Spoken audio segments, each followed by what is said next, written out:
Hi, everybody. I'm Anna McKerrow. This is my Magical People series. Today, I'm very happy to be here with Marco Visconti. Hi, Marco. Hello there. Great to be here. Here in the No, in the interwebs. interwebs, exactly, in this liminal space, right? Yes, we are. That's right. We're in a very magical liminal space right now. So, can I ask you to introduce yourself, please? Of course. Well, my name is Marco, and I like to describe myself these days as a lifelong student and practitioner of the Western esoteric tradition. My specific interest, if you want, and my practice really is thelema. And thelema, which is a Greek word that means wheel, is the philosophical religion. So you can see it as a philosophy, you can see it as a religion. We might get into that. That was first structured the way we practice it today by the notorious Aleister Crowley at the turn Mm. of the 20th century in 1904. The legend goes as that he received a channel text, like you can think about it like it's a new Bible in many ways, which is called the Book of the Law. The Book of the Law is, in fact, the way, for instance, Freemasons call the Bible itself, the volume of the Sacred Law, the Book of the Law, and in many ways, it is a very cryptic text that's generated a full blown system. Like I say, it can be seen as a religion, can be seen as a philosophy. The way Buddhism can be seen as a religion or as a philosophy, depending on where your sensibility lies. Like, do you need to be at a religion, or do you need to be something a bit more detached? I've been practicing thelema since my early teens. Really, I discovered Crowley through comic book of all places. Oh, which comic book?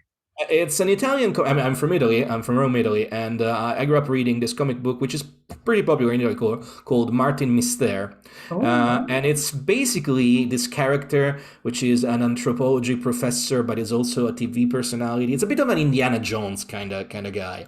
What's interesting is that the writer of the series has been going on since 1982, so it's been many years now, many years now. oh, Almost 40. And interesting, I say, like the writer Alfredo Castelli is connected to a series of writers in Italy like Sebastiano Fusco and Giancarlo De Turris, which are they are esotericists really. They're more maybe focused on what we call like traditionalism and perennialism, which is very big in Italy. For various reasons, maybe because of the history of Italy, which I'm not particularly keen on. But what was interesting is that a lot of these ideas are found in the comic book, and so you can imagine like the stories of this kind of Indiana Jones, trying to discover Atlantis or going and explore Shambhala and Agartha and things like that.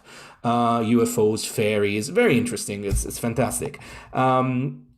In the summer of 1990, they used to release summer specials. And I was 12 years old at the time, so I was a child, really, literally. But I was already like quite. I grew up. I grew up in a big house alone, pretty much, with lots of books and not much else. So I started reading on my own when I was very young, and by then I already read things that maybe I should not have read at the time, like Marquis de oh. Sade, for instance. So I was Wow. very interested in finding everything new. And in this summer special, they speak of the most mysterious man that across history, and of course, one is Aleister Crowley. And I mean, like I said, I was young, but a few years later, I would become like a little goth. So for me, reading of the wickedest man in the world, which was something really like, oh wow, this is interesting. I was starting really listening to metal at the time and goth. I was like, oh, this is kind of mix all together, interesting. And it stick with me my entire life. I mean, it's been what 31 years later now, and yeah, that's you can imagine. And here you are. Here I am, exactly. Over the course of the year, eventually I would seek initiation into various organizations and orders that were founded or inherited by Crowley, Ordo Templi Orientis, DAA, the Coronation Club, and in recent years, I pretty much realized that all of that's kind of monkey play in a way. It's not needed. I grew very distrustful, Disillusioned, yeah. illusioned and distrustful of these groups. I must say that I had a lot of great experiences in it. I had a lot of terrible experiences in it as well. I wrote about it at length. I'm not a writer in the sense that I have not published a book yet. I've been writing a book for many years, but I really struggle with writing. I'm more of a speaker and I'm more of a performer because the other part of my life, I've been a musician. I've been a professional musician most of my life, up until I retired some years ago. It's been like seven, I would say it's been 7 years now, but like last June we just released a new single to mark the 20th anniversary of the band. Hmm. So Oh, you what's know, the band? Okay, because I'm not aware of this. the band is called XP8, like XP and 8, and Hmm. imagine like something between Depeche Mode and the Prodigy, if you want to like so electronic. Ooh. Yeah, but with a bit of a with an edge, danceable, but also synth poppy. We have a lot of things, and I was lucky because I kind of hit the start of that scene. That scene, of course, came from the from the synth pop of the 80s, but then like tail end of the 90s, good like the notes really like from 2000 onward, this specific scene which was called EBM, electronic body music, or future pop, which is kind of strange to think future pop of something that was like from 20 years ago now, of course, but it became very popular, especially in Germany and the United States. And I was able to pretty much was one of the first bands that was like in this. So I kind of rode the entire lifespan of this scene, which kind of start dying down and become old scenes. Music never dies down. Like the old scenes, like they have heights and lows and come back. But by the time it was 2015, that scene kind started to not be as popular as before. There was a resurgence of guitars again, guitar music again, Hmm. which is great because I'm a guitar player. So which was interesting because I never really played guitar as a professional musician, but that's my instrument, right? So when all these new bands with the guitar sound start come back again, I was very interested and very happy to become a listener again. But of course, it wasn't viable anymore to tour as much as I used to do because another thing that happened is that, like I said, I'm a musician child of the noughties, which means that as soon as I start releasing music, it's when Napster happened, Audio Galaxy happened, file sharing became a thing. So I always say that if I started 5 years earlier, maybe I would already like retire completely because I would still live off royalties pretty much. No, that didn't happen, unfortunately. Mm. So Damn. you had to live through. I mean, I loved my life as a musician. I had incredible experiences. I mean, the biggest thing I did was when I played as a session musician as well for this UK band called VMV Nation. And in 2007, we did this world tour, and one of the stops was Coachella Festival in Hmm. California. And that's been the biggest thing. I did, like 60,000 people there. It was. I mean, it's one of the things. Like, okay, that's one thing I did, and I always remembered that. So I ticked all those boxes, and eventually, as the scene started, and at the same time, I was still practicing magic. I was still, member of the AA. The idea would arrive later. The idea would arrive in 2012. Because I first contacted it back in the 90s already, but I didn't really gel with the people back in Rome. It was a very extreme environment. It's not like that anymore. But back then it was a very extreme environment. A lot of drugs involved, a lot of extreme behavior, which I didn't resonate with me really. Mm. So I went and joined only the AA. By the way, for those listening to this, the AA, it's not Alcoholics Anonymous. Mm. It's the magical or the magical order, the magical group founded by Crowley in 1906, 1907, and it was supposed to be the spiritual heir in Crowley's mind of the Hermetic Order of the Golden Dawn. So it had a similar structure, a similar approach to what it would teach to a certain extent, and it would be like the almost considered like the university of magic, right? Like you would be accepted and you would be trained in the way you would be accepted and trained if you do a PhD in this day. Hmm. Like Hmm. that kind of stuff, like the kind of level of engagement. It's quite intense as a training, and it's quite intense as a even to pass the student examination at first. Like you have to have a very extensive knowledge. And me being like a bookworm, like for me back in the day was relatively simple because again my teenage years were very I was very a very shy guy and didn't go out much. I studied magic instead, which is a fun thing when you think back at it.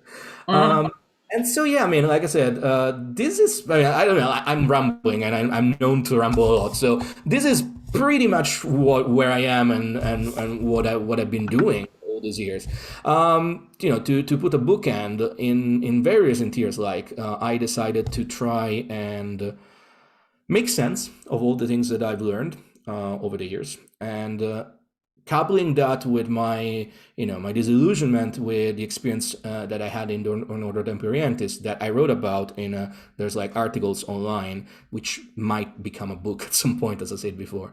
I decided that it was time to maybe create, I don't know, an alternative. I don't want to say an alternative to Ordo Temporientis, but just an alternative to the way we teach dilemma, to the way we just like come together and try to make sense of this practice, right? So for me, the idea was like to create something was not hierarchical, to create something that was open to everybody who would show serious interest, right?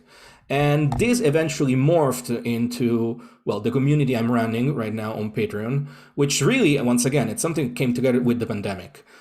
It was something that at the beginning of the pandemic, so we're talking, March 2020, the moment I realized, we would be stuck in a flat in London Mm. for maybe more than a few weeks, I start writing a series of lessons like serious magical lessons, and some people decided that they wanted to try them. Like I put them out once a week, and this is really like consider it to be like a magical primer.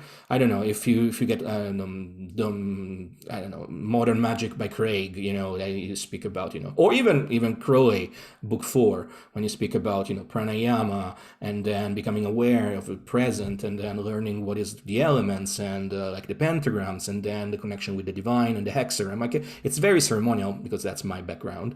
I put together this series of lessons, which today they're now 27. And I would release them once a week. And at first, there was like 5 of my friends in it. And now we are like, I mean, the number oscillates between 140 and 180 people. Like, Mm. and Awesome. it's really, yeah, it's really good. It's really engaged, and from that we also pretty much like realized that there were, for those who wanted more, there's a potential to do more in the sense that I hold like an apostolic lineage, Gnostic lineage, and I organize something called Ecclesia Gnostica Universalis, which is a Thelemic Gnostic church. Thelema is very multifaceted, as you can imagine, and like this summer, really, in this little window of opportunity between one lockdown and possibly what is going to happen next in the coming months, some people traveled here to Glastonbury, where I live right now, and I was able to pretty much like give them a more formal recognition and initiation into this tradition.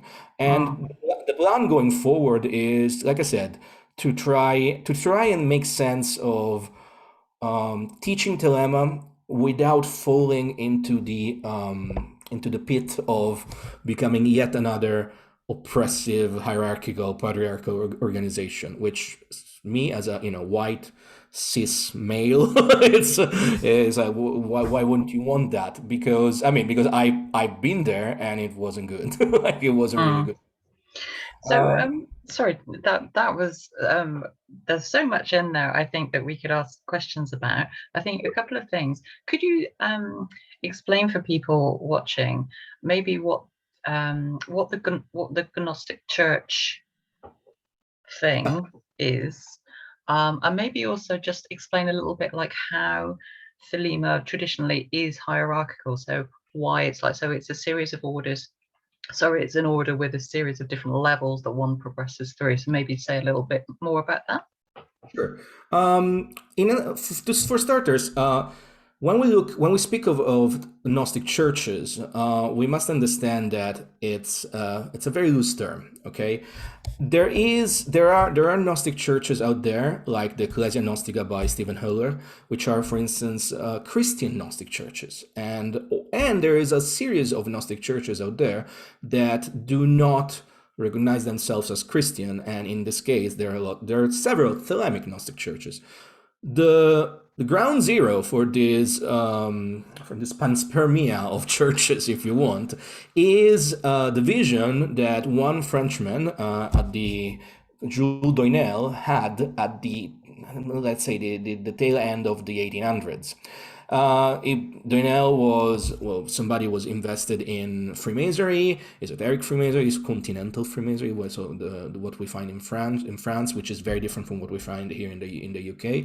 And he was invested in Martinism. He was invested in a series of different spiritual groups, and he received a vision, of the Paraclete. The Paraclete being the host of the bishops and Sophias, which are the female bishops, of the Cathars. The Cathars being this Gnostic group that has been massacred by the Vatican in the 1200s. And if you go to Montségur in France, you can still see the field where all these people are burned alive, and it's a beautiful place, but it's also a very heavy place, as you can imagine.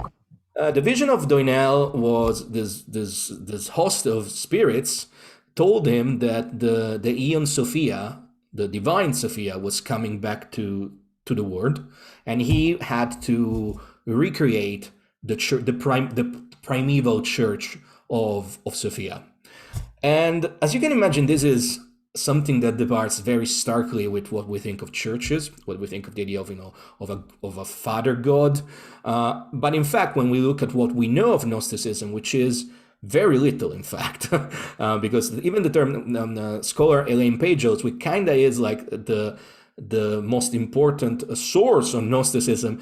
Nowadays, she tells maybe we should stop using the term Gnosticism at all, because while it gives the idea of gnosis, that is a direct knowledge, something that is not filtered by anything, like you have this gnosis if you seek the divine. At the same time, many of the groups, if not all the groups that we define as Gnostics, they would define themselves in a different way, So this is interesting to consider. But anyway, Doinel received the Aeon Sophia and pretty much created the first neo-Gnostic church. Now, from Doinel, many other affiliations came and pretty much came to life, because one fundamental idea that you find in neo-Gnosticism is that, again, there is a hierarchy, but it's supposed to be a very loose hierarchy. And in fact, as soon as someone is consecrated a bishop or a Sophia, they become what's called episcopos vagantes, or wandering bishops,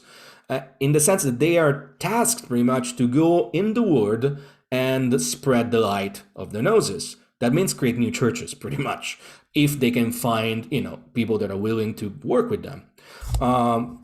So these ideas of the transmission of the gnosis by virtue of this kind of lineages, it's something that at some point touched Crowley as well, and Crowley realized that despite what we feel as children of the 20th and 21st century, we tend to have a very bad reaction to the term religion, mostly because we've been we know all the wrongdoings of the Vatican, for instance. I mean, I was born in Rome. I know one thing or two about that, but at the same time, Crowley realized something that I think it was spot on, and that is that humanity has a need for a religion experience. The term itself is Latin, means to bind again, religare, and that is to bind again yourself with God. Whatever you want to call it, God. It can be God, goddesses, gods. It can be you as a god. It can be your better self. It's not so much important, the nature of something that maybe is unknowable by its own nature, but the idea that there is something bigger than man And that's something bigger than man. It's not in opposition. It doesn't hate man, and by man, of course, I mean mankind, across all genders and all spectrums. And this Godhead is actually something that we should bring back into our lives. So Crowley got that, and he realized that at the time, we're talking 1913 here. At the time, he already had founded the AA. Like I said, it's like the magical PhD course. He received the Ordo Temporientis. Ordo Temporientis is a paramasonic group that was founded by a group of Germans, Karl Kerner and Theodor Reuss, and some others. And then in 1912, Crowley was pretty much, the story is a bit long, I'm not going to bother you with that, but pretty much Crowley found himself at the head of the British section of it.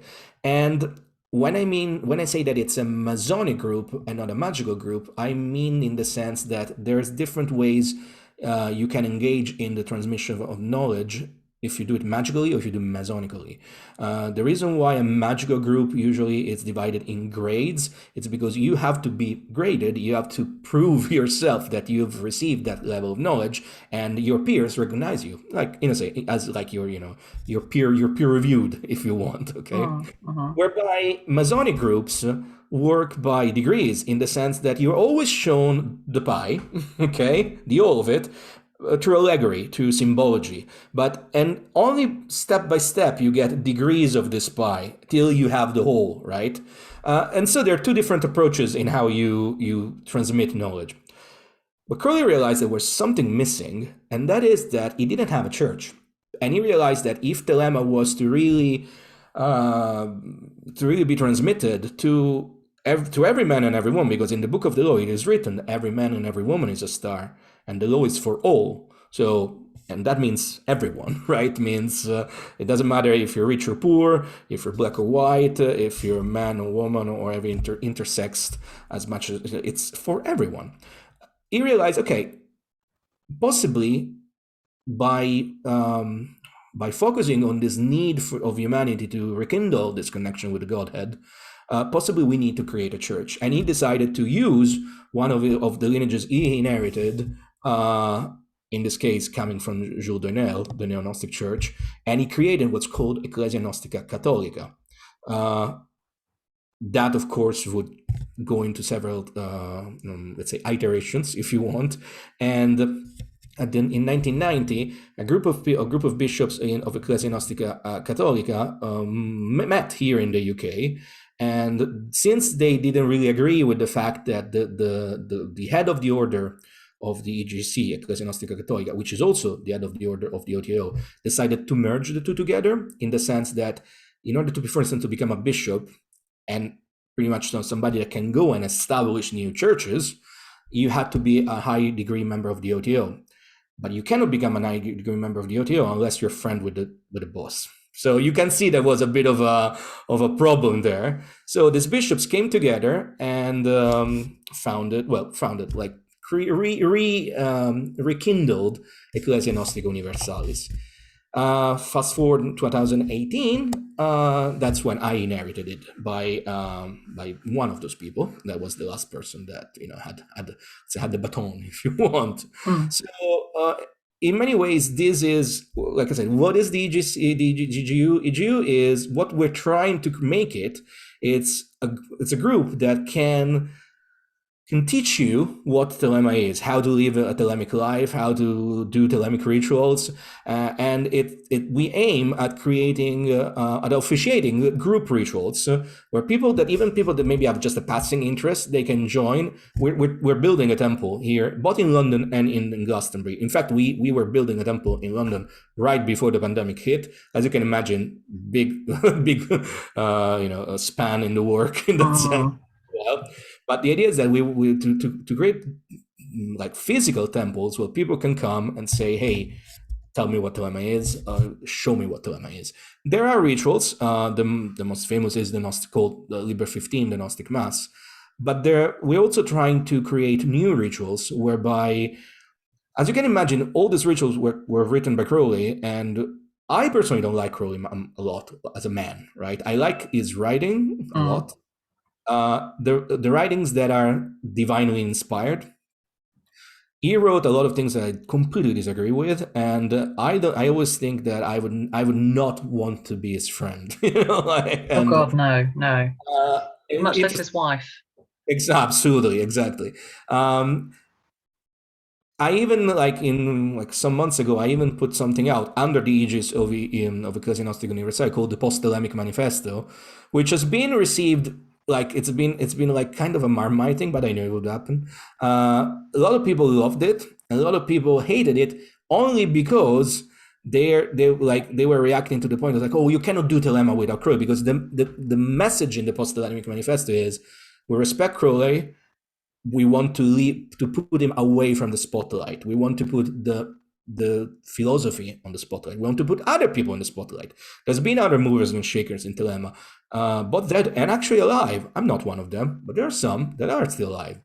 And the idea is that what I've witnessed over the years that I spent in especially in the OTO is the cult of Crowley. People come to Dilemma not because they want to discover their true will, which is the main tenet of Dilemma, not because they want to live a Thelemic life. They want to be Crowley fanboys. They want to be, I mean, maybe they would like to be a little bit dirty and nasty, but they don't, so they live vicariously through Crowley. And for me, this is just emulating Christianity. like, like instead of having a good role model, Jesus, you have a bad role model, Crowley, but it's the same thing. And to me, that is, as anthelemic as it gets, right? Like try to live vicariously through someone else. Mm. So long story short, this is the whole scope of what EGU is, what we aim to do with it. It's gonna take some time before we will be fully up and running, because I decide something that I noticed, and then I'm gonna answer your other question. Something that I noticed in my years in the ODO is that there was always like a focus in growing numbers as fast as possible, but there was never any retention, and you would just get people in the door through the door, not even so much for money, because the ODO dues it's very cheap, all compared, right? Like it's not much. Like to get initiated in the ODO in the first in Minerval degree 0, it's £50 more, give or take. And which, it can be a lot for a lot of people, but I would also say, like, if you want something, you save up, you don't go out, you eat Mm. less. I mean, whatever. Like, I do think that, I mean, money is sacred in the sense that it's very different. Many different people understand money, but it's also something that I think it's needed to live in this world. Unfortunately, we still live in a capitalistic society. We need money. Mm. And I think that it's important that, like, if you need to invest some of your energy toward your spiritual evolution, because you decide to do that particular experience, maybe you want to invest in that. So for the ODO wasn't even a problem of charging thousands of pounds for initiation. It was very much like, let's get everybody in. Nobody would stay, and you would end up having always the same 10 people trying, scuppering around, trying to do all the jobs at once. And So why were people not staying?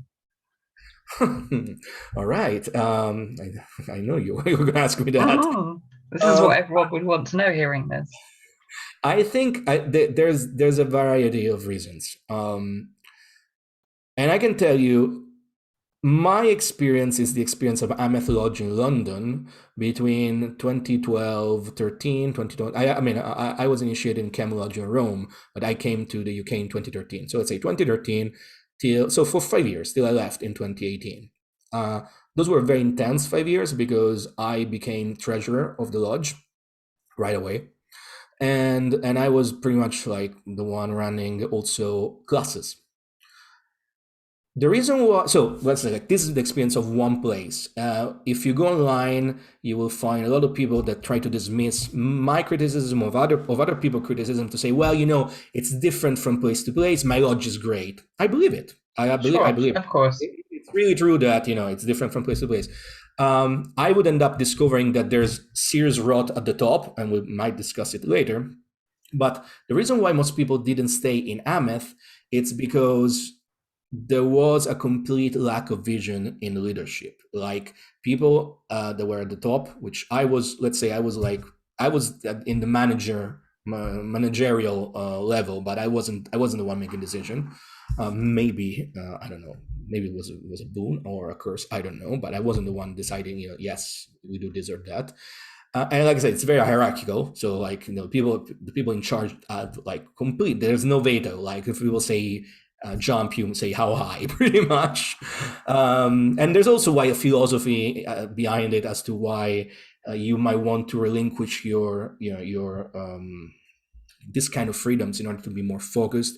But the reality there is that that kind of philosophy implies that the people at the top are enlightened and know what they're doing. The reality is that the people at the top in London and people at the top in the UK, I would say, are absolutely clueless and have absolutely no idea what they're doing. So, people would join thinking of the OTO as this mystical group and of, maybe they would think, I mean, there's a lot of disinformation, like, but apparently if you read conspiracy theories, the OTO is one of those places that is like up there with the Illuminati, right? And the reality there is that if you read the publicly available pamphlets that tells you the what the audio how the audio works, so Liber 52, Liber 101, the constitution of the audio. Well, you imagine this is a very, very interesting structure, almost like an experiment between aristocracy and revolutionary thought and socialism as well. It's very complex, and on paper it's fascinating. Mm-hmm. So people join for that, and then they find a dysfunctional group of aging people with no clue, and they leave. That's really Okay. why. Okay. On top of the fact that uh, they don't. I mean, they don't even own a temple space. It's always like rented community centers. So you go there, you expect, okay, I'm joining the UTO, right? I'm gonna go into this beautiful lodge. No, it's a cheap and often dirty community center on top of a vegan cafe. Some years ago, in 2019, was it 2019? I don't remember. No, 2020, like February 2020, this thing came out on the Daily Mail. And for those of you listening and you're not from the UK, the Daily Mail is the rag. Like it's the worst, the worst place you can be you can end up published here in the UK. Mm. And the headline was "Satanic Group on Top of a Vegan Cafe," because Amet Lodge used to meet. I don't know if they do anymore, but we used to meet at the Bonington Center, which is the top floor of the Bonington Cafe in Vauxhall. And one person went to the cafe. Since there's only one toilet, and the only toilet is in front of the temple, this person went to the toilet, entered, and they said, "Oh, who's this people dressed in black robes Oh my chanting?" God. I remember you posting this story, I think at that point in the group that we're both in on Facebook. And I think that, yeah, I was just so taken aback by that. It's such a funny story, but also, as you say, it's more serious. It got kind of a serious point to it, but I it's mean, ridiculous. it is ridiculous. I wrote this piece, which is on Medium. You can find it called "Pies One Shot," obviously, because the idea was like one of the of the comments of this person. I was like, "Oh," and they were eating cheap pork pies. You know, I mean, I don't want to sound more elitist than maybe I'm sounding already, but that was the experience of the ODO. Everything had to be done as cheap as possible. Nobody wanted to invest anything in their spiritual pursuit, but then they would drop, as we do here in the UK, back when pubs were open and the world was simpler, would drop 50, £100 at the pub every single time. So you have the money, but you don't want to invest in that. So you don't think that is important. I mean, that was always my my understanding. This is not why I left, though. I mean, because I because I was still thinking at the time. I think when I look back at it, that the ODO has all the hallmarks of a cult in the sense that it draws you in, and maybe because there's a sunk cost fallibility there, fallacy, sorry, whereby like I invested so much into this, I cannot leave, I need to stay.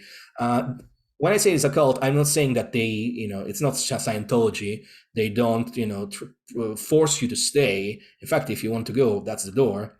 Because again, nobody's invested in it really.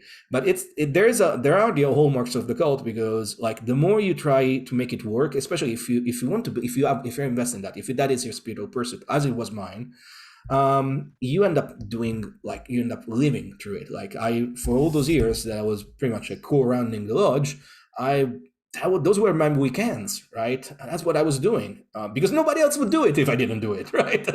I mean, not just me. There was like a core group of people, but like in 90 subscribers of Ameth Lodge, we were 15, and those 15 would work for the I don't know, extra 20 people would show up, and where are the others? Anyway, even that's not where I left. Where I left is because almost, what's that now, 4 years ago, like, yeah, in August 2017, I think you will remember the Unite the Right rally in Charlottesville, when suddenly we all realized the Nazi were still a thing. Which, if you've been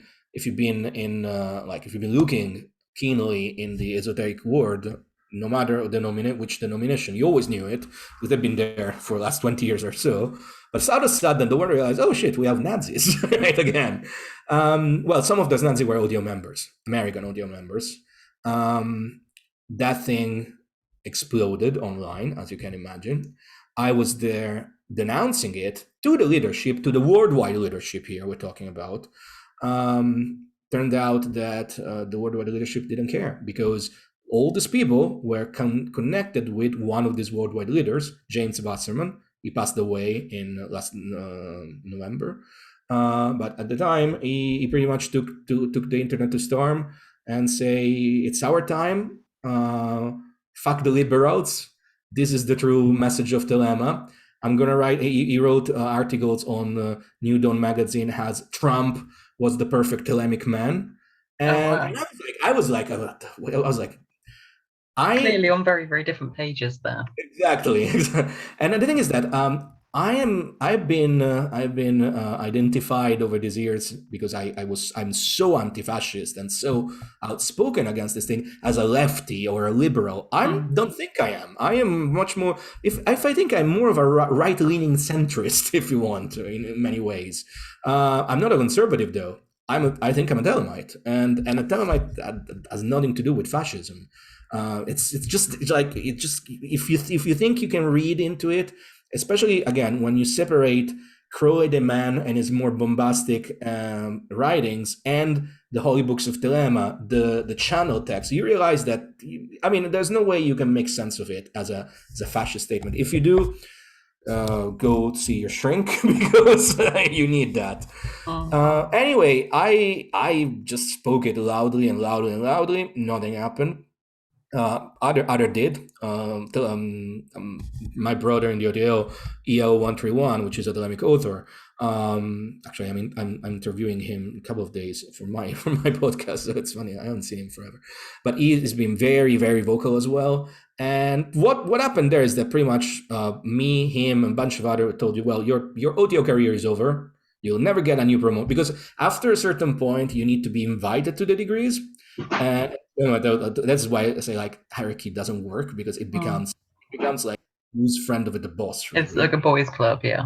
Exactly. And like you spoke too much. You didn't adhere to the silence, which is the fourth power. It's so bullshit, right? Because they were like, I would say 50% of the people are actually problematic across the spectrum, from straight up like neo-Nazis to Trump supporters. Some of these people have been identified as recent as last December at the insurrection at the Capitol again. Wow. And haven't been touched. They're still there. They're still members and everything. And we were like, okay, so our audio career is over. And I was like, you know what, it's okay. I mean, I did get to a level, like, let's say midway in the degrees. And by the way, I knew that you really had to become like to sleep with the boss in a certain way to go ever any further, and that's not what I do anyway. So I was like, okay, I make my peace. And then when what happened is that when the rape situations came out, that is that several women spoke to me privately and one publicly, Georgia Van Rout. about the fact that she had been raped. But Judge is only one of them. There are many others that they never spoke publicly about it. And this was all happening actually here in Glastonbury. There used to be an audio group here in Glastonbury, and these things happened here, and we spoke about it publicly. And the UK leadership at this time, they said, can't do much, unfortunately, and there's not enough evidence. It's a she said he said situation, and so what they did is that they let this person, the rapist, leave without banning him, so that they would just say, well, that's not. I mean, he just left. We cannot do anything anymore. And that's that. I lost my shit. I was like, you know what? No, fuck you. This is not it. I wrote all this story is on, like, if you go on marcovisconti.org, it's my website. There's a link to Medium, which is there's two very long pieces there. Like, I think it's all in all, it's like 60,000 words. So it's a very harrowing situation, because, you know, from that point up until the next year, then what happened is that a lot of these people start, you know, targeting me. They try to dox me. At the time I was still working, was last year I was working at Treadwell's bookshop in London, and this what's called, like, this thread came up on 8chan, which is one of these, you know, alt-right Oh yeah. Mm-hmm. anonymous forums, where they, you know, they put my photos of my father, photos of my girlfriends from years before, everything. It's all stuff that you can find, you used to be able to find it on Instagram, right? So they were not like, you know, internet sleuths or anything, just like they were threatening me, really. And these were the people, like, talking on this 8chan forums, where, like, they were like the proto QAnon people at the time, telling, oh, well, you should go to Dreadwells because this person is one of these, like, pedophiles, and you should, like, firebomb the place. And it's all screenshotted, it's all out there, and I know who these people are because, you know, like, they're still members of the OTL. Nothing has changed. Oh my gosh, I had no idea about any of this. I mean, like, broadly, but not the detail. It's been some. The thing with me is that I, like, if you want to get rid of me, you need to kill me. So I'm not gonna shut up ever because that's my nature, I would say. It's interesting to notice how something did happen, like a shift of consciousness has happened, in the sense that when I start writing these things, other people start writing their own stories, and 3 years later now, yes, from 2018, for instance, I mean, the membership numbers of OTO in this country alone went from 250, we were talking little numbers anyway. The OTO is minuscule and irrelevant, always been. But they went from 250 to maybe 90 now, something like that. I mean, part of it, to be fair, like, the numbers really went down also because of the pandemic, obviously. But they were really dropping. Like, you know, you would have, 2018, you would have like 14 what's called local bodies, you know, lodges, oases, you know, places where you can go and meet people.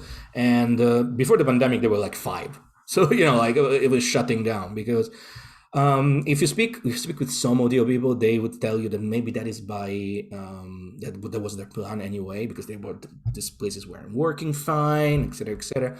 I think that you know, when you mix all of this, you mix, you know, incompetence, lack of vision, and pretty much harboring criminals, because that's the reality of that.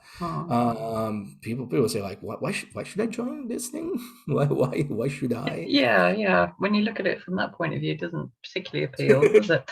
I think it's interesting because, so as you say, this is a very niche organization, if you like. You know, always been very small anyway.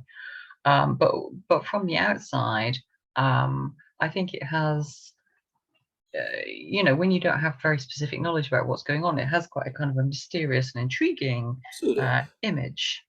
And it's not, and it's, as you say, not to say that it is wrong in terms of beliefs and things like that, but it's more a case of, as so many institutions, that the things periodically become corrupted. I think it's exactly, it's the nature of hierarchy. The moment you create, like, a pyramid scheme, if you want, with somebody at the top, especially if that somebody at the top is supposed to be divinely inspired, it's a toxic environment. You know, it will go sour at some point. There's no way around it. I've never seen it work pretty much, right? So that's what I want to, I wanted you to be different, and I want to do I mean, even in my Patreon community, yes, I am like the organizer, right? But I never once wanted to be called, a teacher or a guru, which is something you find a lot in these new Patreon communities, right? Like you have like the guru here, the master there. I always say, like, I mean, if you're not calling me something, call me like your personal trainer. That's what I am. I am a personal. You go to the magical gym, and I've been there before. I can tell you, do these exercises. Mhm. I don't want any kind of phone reaction, because it because it's so easy for people to actually fall into phone reaction. Because I mean, one of the things I'm actually noticing in my Patreon community is that the fact that it actually I always put myself as like, I'm not a guru, I'm not a master, I don't want to even want to call a teacher. Actually, it's what led some people not to engage much, because some people wanted that. Some people wanted to go somewhere, even if they pay, I try to, like, the Patreon prices are very cheap, like £5 a month. Even for that, they were like, no, I want to go where somebody's going to tell me what to do. I want to relinquish responsibility in a certain sense, right? Like, this person must be, he's been a magician for what, 25 years, maybe more now. He must have all the answers, and he is the guru. I'm going to listen to him. That is as anti-thelemic as it gets, right? Because dilemma, it forces you to discover your true will and do your true will. It is difficult to get there, and there are ways that where, for instance, people like me can tell you, do this, do that. But at the end of the day, if it doesn't work for you, it doesn't work for you. And maybe you have to go and become a Buddhist, or you have to go and go into voodoo or witchcraft or whatever that is that work for you. But the moment you say, this person has all the answers, and that's wrong, because from that point to the audio, I don't want to say it's just like one step, but kinda pretty Mm, much.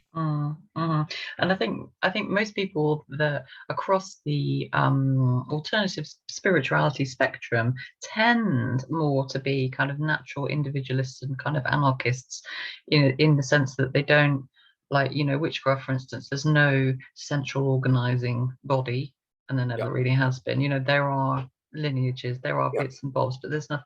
And I think that's part of what appeals to a lot of people, yeah. especially when they've come from organized religion as a background. I will tell you though, there are a lot of people interested in what's called, what we'll say, like a bit more traditional or perennialist kind of spirituality. I am a Freemason still, of United College of England, because I love the aesthetics of it, and also because of the pandemic, I'm still stuck in the chair for another year, so I'm gonna go forever. Maybe one day I'll retire. But I'll tell you, there's a lot of people, even younger people, men and women alike, that actually do crave structure. And this is something that maybe, from a straight, neo pagan or pagan witchcraft scene, you don't tend to see it, but there are a lot of that. And that's I mean, what I would like to be, and it's difficult, and I'm terrible at it, so maybe I'll fail. I would like to be a bridge between the two, because I have a foot in each community, very much, and I love that, because I think that there is people that want something more structured. They should be able to find it without you just deciding to become, just cogs in the machine, which is Mm, what that approach tend to create. mm, We'll see what we're gonna do. Well, like I said, I'm not going to cut corners, in the sense that we need to build this temple first. Like, it needs to be like a physical space. You cannot forever, run groups renting rooms. That's not good. And like I said, I have a group of people that have been with me for a while now. But I mean, we're 8. We need to get, to 20, when it's like, okay, there's enough workforce, in a sense, like, okay, if we want to run a weekend, well, you have people that know what they're doing, that know the rituals, and they can speak confidently about, what is this organization, what is Telema, why Telema is good for you, why would you want to be a Telemite, and why is it okay to be a Telemite even if you don't like Crowley? Because that's another fundamental step. It is okay. You can like Telema, you can dislike Crowley. That's fine. Yeah, he's writing at a very and living at a very particular time, which is now a long time ago, and you wouldn't necessarily expect, well, in my view anyway, his views to be especially progressive and modern in all ways. I mean, yes, in some ways he probably we would still think he's very progressive, but not certainly not in a kind of Yeah, 2021 version. no, that But seems slightly unrealistic, I think.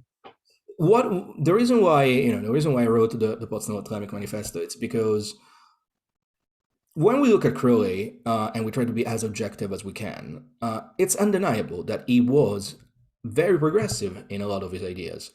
The problem arises when you have the Crowley fan club.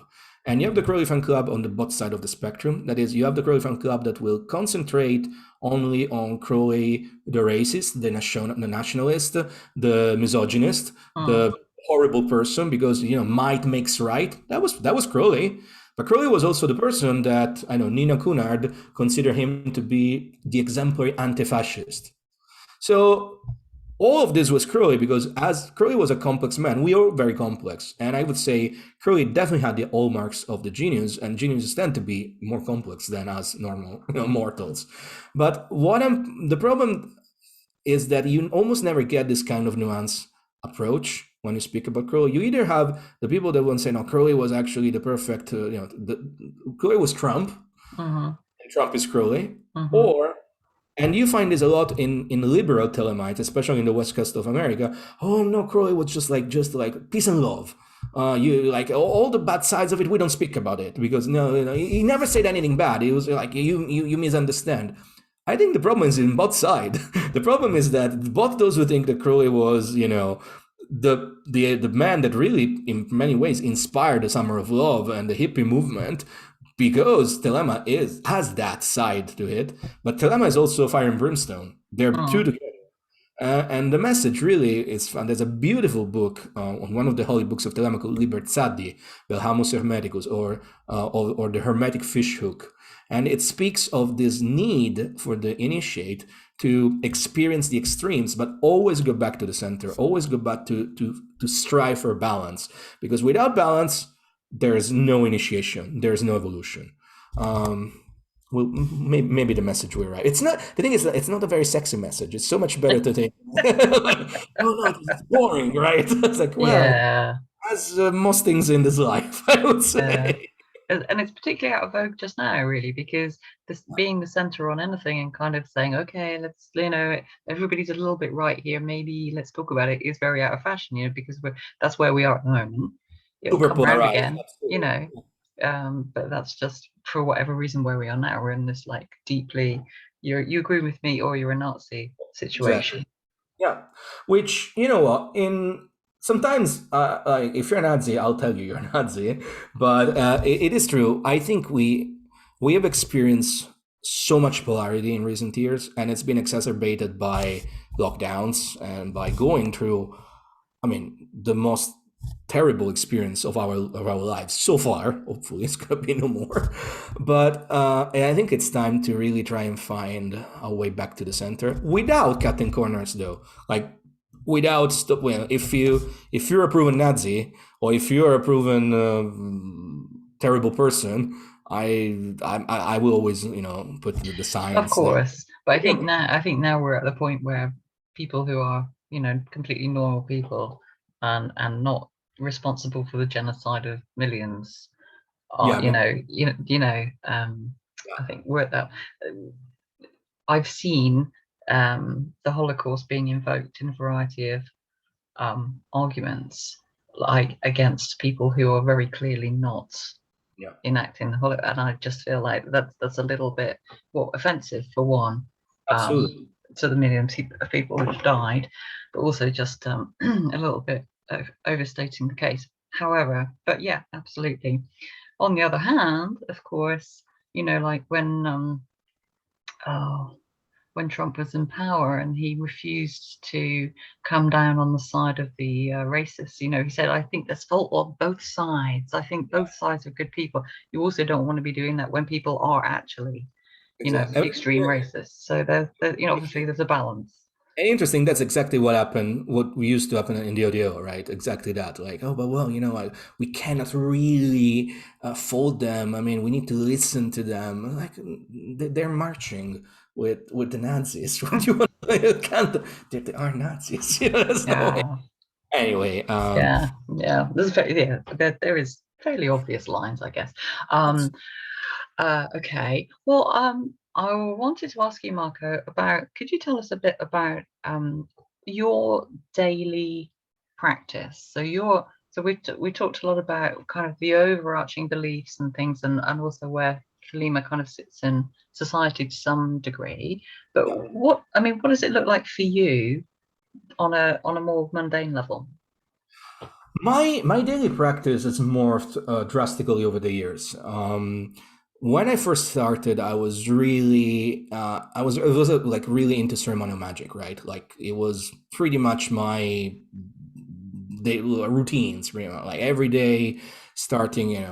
I've been following Crowley's book 4, pranayama, asana, visualizations, pentagrams, hexagrams, building magical weapons, using magical weapons, and then eventually So just to I. clarify there, using magical weapons doesn't mean in any way aggressive and fighting. That Exactly. means using them in ritual to point at things and to help you Absolutely. imagine things, right? Very good point. Yes. Okay. To forget. Just to clarify that. A magical weapon, there are traditionally 4 magical weapons, and they are pretty much anchors of the 4 traditional hermetic elements into this physical world. So you would have, for instance, the element of air is represented by the dagger. And so if you want to work with the pentagrams of air, if you want to invoke air into your daily life, which can help, with thinking better, just to give you an idea, you would use the dagger to draw the pentagrams. You're not going to use the dagger in any other way. But they're called weapons, yeah. Hmm. And then eventually it would become, I would start focusing on evocation, which is, I consider it to be like, it's part and parcel of the ceremonial magician, but it is a more advanced practice. It is the kind of practice where I would not suggest anybody to attempt evocatory practices unless they've done preparatory work before. That is like the building of the body of light, which is done by all the things we said before, like pranayama, control of breathing, visualization, control of posture, the balancing of the elements, etc. I especially became quite enamored with the Enochian system, which is very complex system that 20 years on I only scratch the surface of it. And it's a magical system that was received by John Dee and Edward Kelly, and then it was passed on to the Golden Dawn and to Aleister Crowley and to a host of amazing magicians that are still living this day, that added, subtracted, changed. And for me, the Enochian system became like one of my interests, because I find it to be not only incredibly powerful, more than anything else that I have attempted, but also I think it's the root of the lemma is found in the Enochian system. One of the main, we want to say, gods or goddess of the lemma, Babylon, is first named in the Enochian system, and Babylon being my goddess. Like for me, like this scrying the eaters, which is using a host of strange tools to access different worlds and see what's there and speak with the kind of intelligences that you find there, receiving information, and it's what became my practice for a long time. Over the years, things have changed to a degree. Crowley himself writes that one trajectory for the magician is eventually bringing everything into the inner worlds. Like what we do as a ceremonial magicians at first really is try to create a space around us But in time, we want to bring all those gestures, all those tools, all those visions into our inner world. So my daily practice this day, it's something that you would consider more to be, I mean, looking from the outside at least, something would be more similar akin to mindfulness meditation in a certain way, vipassana meditation, this kind of stuff, whereby mostly I try to spend 1 hour a day in absolute silence and going inward, as opposed of always being projecting outside, as I've done for many years. Sigil magic for a while was a big part of my practice as well, because it's the turn of the millennium. Grant Morrison goes on this info TV, and I look at that as like, oh, that's amazing. I want to be this guy. And I started reading Peter Carroll and all the Chaos Magic group, which by the time was already 30 years old, by the way, but like it wasn't really new at the time. And so for a while I explored with that. It's a creation of sigils, creation of servitors, what I call, God making, because, sigils from servitors to egregores, you can create things like entities that are out there. And this God making practice, it's very akin to something found in the higher degrees of the OTO, in the creation of the homunculus, which is again a sexo-magical alchemical practice whereby you create a host for a divine self to incarnate. It's very complicated, and it's also like this is a moment where maybe people listening, they might have to be a little like, what? Is that even possible? I think it is. And I haven't fully attempted that yet, but it's on my to-do list pretty much. But in time, I left behind sigil magic as well, and in general, sorcery or magic of result. Mostly because I became more focused on, I would say, more vertical growth as opposed to horizontal growth. It is said that theurgy is this kind of vertical growth where you try to not only connection with the holy guardian angel and eventually crossing the abyss, which are strange terms that are found in Telema, whereby the knowledge and conversation with the holy guardian angel is the first big step, whereby you find who wears the mask that you call yourself. Like this Marco, it's a mask. This mask is done by something, and this something is a divine spark, and at some point you're able to connect with the spark and become one with it. That is the first step. The second step eventually is what's called crossing the abyss, leaving even that unity behind and dissolving yourself. In Telema we say in the cup of Babylon, going and becoming Nemo, no one. I would say that is something that that's been my focus for the last few years, and that's why also the practice becomes, instead of horizontal, making sigil and obtaining things, which I had a lot of success and a lot of failure with. To be fair, I would say when you look at it, it's very 50-50, right?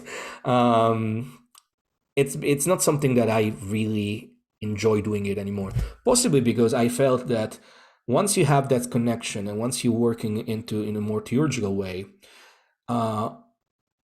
it's almost you don't need to ask for anything, because the universe will present what you need to experience at any given time, be good or bad. Also because good and bad itself, they become polarities that they just are experiences to be annihilated anyway. So like I said, my magical practice, it's really about like learning to stand still in silence for at least 1 hour a day. I still do something more, let's say, more complicated from time to time, especially I still like, for instance, to follow the wheel of the year, which is something that connects me with the fact that, no matter how much I think I am, projected somewhere else, I'm still rooted into this world. And so, even if my consciousness is solar, my physical body is very much earth based, and it feels the seasons. So I like to honor the seasons. I've always been, another thing that I was been fascinated with is Celtic shamanism, especially the way it's been put together by Kathleen and John Matthews. I never studied with them directly. friend with them on Facebook, but that's it. Mhm, mhm. But I read their books. I really love their take on the Celtic myth and the root in the Mabinogion or Mabinogi, and how, and I don't know, like maybe that's the reason why I live in Somerset right now. Is eventually I came back to Glastonbury. Uh, It called this is you. the land, it's, it called me eventually. So that is something I do seasonally, definitely. And something that happened in the last year or so, thanks to the establishment and growth of the Patreon community, is when we do a lot of magic there, but like it's more like a joint effort, right? Over the last year, we tried to use paranormal investigation mixed with sigil magic, mixed with scrying to find this entity called terrorist that comes from this Hellier, which is like a show on Amazon Prime. We explored a lot of strange things. Oh my lord. Yeah, well, we've been having fun, to be fair. Mm. And for instance, like in September now, we're going to start working through the Arbatel, which is one of the grimoires. Gonna use this book by Jake Stratton Kent, the Sworn and Secret Grimoire. And this is pretty much Jake Stratton Kent here pretty much put together like a primer for how to grimoire, pretty much. And we're gonna try and attempt to do that together. Of course, you can imagine, like, I'm here, there are people in the UK, but there's a lot of people in the United States, there are people in Australia, there are people in Korea. So like the idea is that how do we do it across the world? That's like a problem we're trying to solve. Also, grimoire tradition tends to be very Christian centric. There's all these prayers and psalms by "You call the spirits by Jesus Christ the Lord." Well, I would say, well, none of us really is Christian anymore, or at least not in the way like. Can we find something else? Can we Mhm. substitute this together? So in many ways, being engaged in Patreon has almost kind of forced me to go back to do what I used to do. But like I said, this is like my real like daily practice is silence, Mhm. which quite more difficult than it sounds, to be fair. No, it sounds very difficult for a long period, and standing still also very like physically difficult Yeah, because it is quite yeah.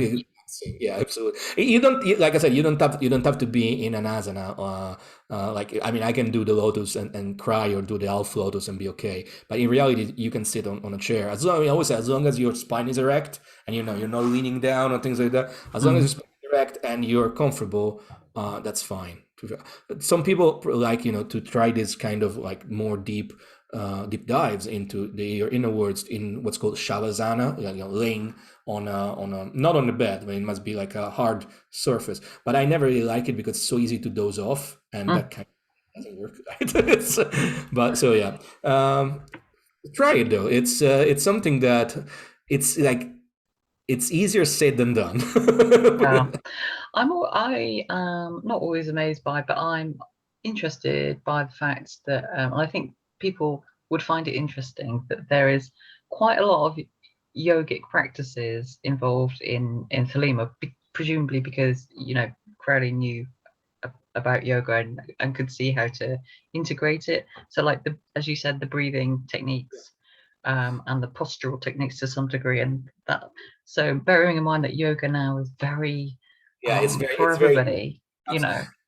at the time yoga was really new, and something that Crowley understood early on. Yeah, I think he never really cracked it, but he understood is that the real roots of many of the things we do magically in the West is in the East, in the sense in India. Is really, especially if your interest then becomes sex magic, which is another part of my practice, not my daily practice, but I would say, like, if I need to make things happen, I use sex magical techniques. Well, those are tantric techniques, right? Mm-hmm, It's just that maybe the images are different. Maybe even the techniques themselves can be different, but at the end of the day, they all come from India. I mean, I have no doubt about it. I might be proven wrong in time, but right now I have no doubt about it.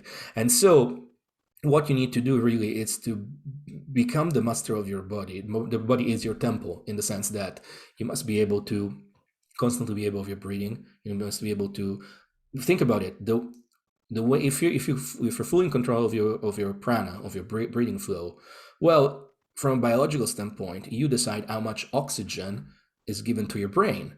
So if you slow it down or accelerate, well, more your brain will work in different ways, right?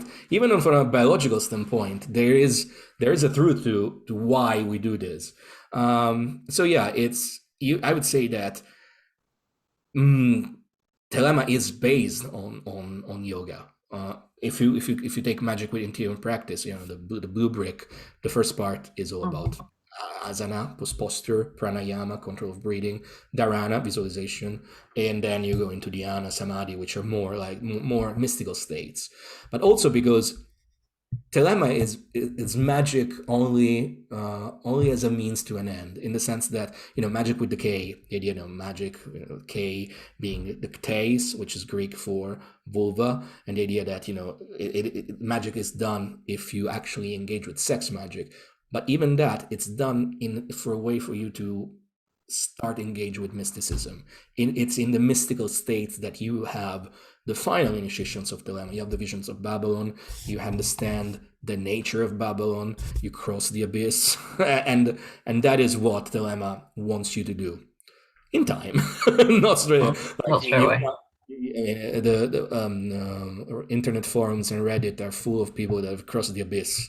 I think they crossed the street at most, but that's Ow. okay. Yeah. Okay. All right. That's very interesting. Thank you. What else do I want to ask you? What do I normally ask people? Well, I normally ask people to tell me about their normal life as opposed to their Mhm. magical life. But obviously, I mean, there's really no difference, For I me, think.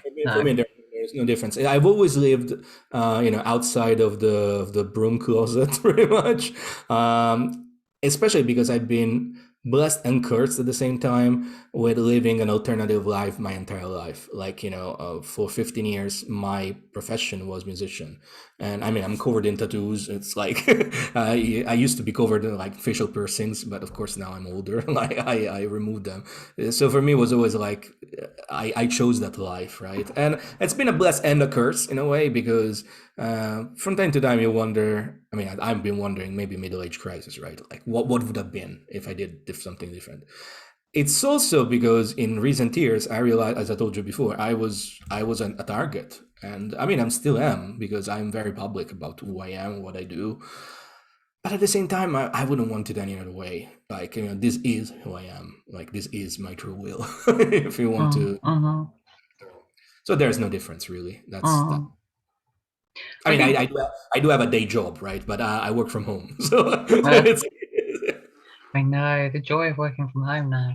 right. I feel slightly guilty for manifesting pandemic because clearly I did because I wanted to work from home more. So Yeah. it's my fault. Oh, my ex used to tell me exactly that. Yeah, at the end of it, you really like this, don't you? I was like, yes. I was like, I don't mind it. I must say that was at the beginning. I am a year and a half into this. I think we had enough, and Yeah. unfortunately, I'm also realistic. It's not gonna change overnight. I mean, I'm pretty clear, right? And the reality there is that we lost freedoms. There's no denying that, and we I don't know what the world is going to look like when we'll see this is an experience that's behind us. Um, I wish I would. And also, I tend to be very pessimistic, so you don't want to ask me that. I'm not the happy-go-lucky person. Everything's gonna Mm. be fine. I'm like, I don't know about that. No, it will never be the same for sure. No, I mean and in a way I mean it has totally revolutionized the workplace, isn't it? I Um mean, think about even what we're doing right now. Uh, yes, it, exactly. it's in a year and a half it became acceptable for people to speak. I mean, I remember people being very anti video calls, and now everybody uses Zoom, right? I It's know. what it is. Yeah. uh hopefully something good is coming. I don't know. Yes, well, we will see. Okay. All right, and my last question is there a book or a resource or a website that you would recommend to people? And this can include your website, and talk about your Patreon as well, where people can find you. I mean, I would say if you're interested into learning Thelema in a very vibrant community with people at every level, come and join us on Patreon. It's called Magic Without Tears, patreon.com/Marco Visconti, my name. It's fun. We have fun. We have a good time, and it's really what you find. It's really it's there's a little bit for everybody. Like there's resources for those who've been doing this for a while. There's resources for the absolute beginners, and we in the month of August, which is when we're recording this. We took a bit of a break because I've been going like a steam train for a year and a half, and I'm the one who produced the content, obviously. So it was like, okay, let's take a little bit of a break. But like I said, in September we start again. We have like 1 hour live stream every week. 2 extra hours per month. We can go deep dives. Then we do like it's very involved. We do a lot, like there's always something to do, pretty much. There is one book that I suggest, and it's this one called Rosicrucian Magic by Frater Acker. Yeah. It came out from on the I don't remember, like it's the Quareia publication, but it's not called Quareia publication. This came out a few months ago. Tad the Hand Books. There you go. This came out a few months ago, and I cannot stress you. I think this is the best book on magic ever written. Really? Wow. Especially because I mean, the title can be misleading. I mean, it speaks of Rosicrucianism and why it is important.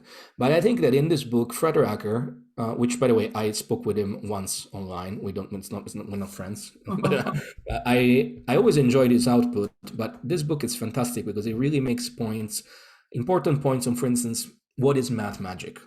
What is this eon of math that's coming? Is it coming? Where do we find it? How do we live it?